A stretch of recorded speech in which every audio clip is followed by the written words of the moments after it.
പരിശുദ്ധ ജപമാലയിലെ മറിയത്തിൻ്റെ മൂന്നാമത്തെ അപദാനം കന്യകകൾക്ക് മൗഢമായ നിർമ്മല കന്യകെ എന്നുള്ളതാണ്. എയ് പാർത്തനോസ് അല്ലെങ്കിൽ എവർ വെർജിൻ, നിത്യ കന്യക എന്നാണ് മറിയത്തെ സഭ വിളിക്കുക.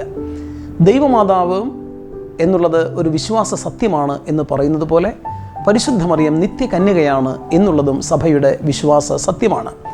649 ലാറ്ററൻ സൂനഹദോസിലാണ് പരിശുദ്ധ കന്യകയുടെ നിത്യകന്യാത്വം ഔദ്യോഗികമായി സഭ പ്രഖ്യാപിക്കുന്നത്. അതുകൊണ്ട് മറിയത്തിൻ്റെ കന്യാത്വത്തെക്കുറിച്ച് പറയുന്നത് മറിയം കന്യകയാണ്. ആന്തേ പാർത്തും, ഇൻ പാർത്തും, പോസ്റ്റ് പാർത്തും എന്ന് പറയും. ആന്തേ പാർത്തും എന്ന് പറഞ്ഞാൽ അവൾ ഉണ്ണി ഈശോയെ ഗർഭം ധരിക്കുന്നതിന് മുൻപ് അവൾ കന്യകയാണ്. ഇൻ പാർത്തും എന്ന് പറഞ്ഞാൽ ഗർഭം ധരിക്കുന്ന വേളയിൽ അവൾ കന്യകയാണ്, ഗർഭാവസ്ഥയിൽ അവൾ കന്യകയാണ്. പോസ്റ്റ് പാർത്തും എന്ന് പറഞ്ഞാൽ ഉണ്ണീശോയ്ക്ക് ജന്മം കൊടുത്തതിന് ശേഷവും അവൾ കന്യകയാണ്.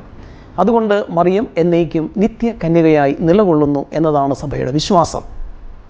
യാക്കോബിൻ്റെ സുവിശേഷം എന്ന പേരിൽ ഒരു അപ്പോക്രിഫൽ സുവിശേഷമുണ്ട്. അപ്പോക്രിഫൽ എന്ന് പറയുന്നത് കാനോനികമായിട്ട് അംഗീകരിച്ചിട്ടില്ലാത്തതും വിശുദ്ധ ബൈബിളിൻ്റെ ഭാഗമല്ലാത്തതുമായിട്ടുള്ള പുസ്തകം.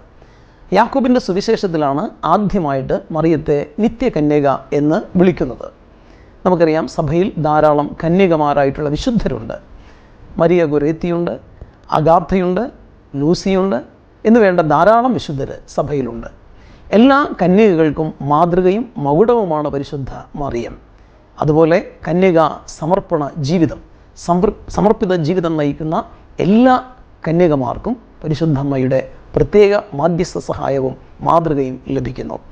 കന്യാത്വം എന്നും കാത്തു സൂക്ഷിച്ച പരിശുദ്ധ അമ്മ പാപക്കറയില്ലാതെ ജീവിച്ചവൾ എന്ന് മാത്രമല്ല, ദൈവത്തിൻ്റെ സമർപ്പിക്കപ്പെട്ട മകളും പരിശുദ്ധാത്മാവിൻ്റെ മണവാട്ടിയുമായി ജീവിച്ച പരിശുദ്ധയായ കന്യകയാണ്.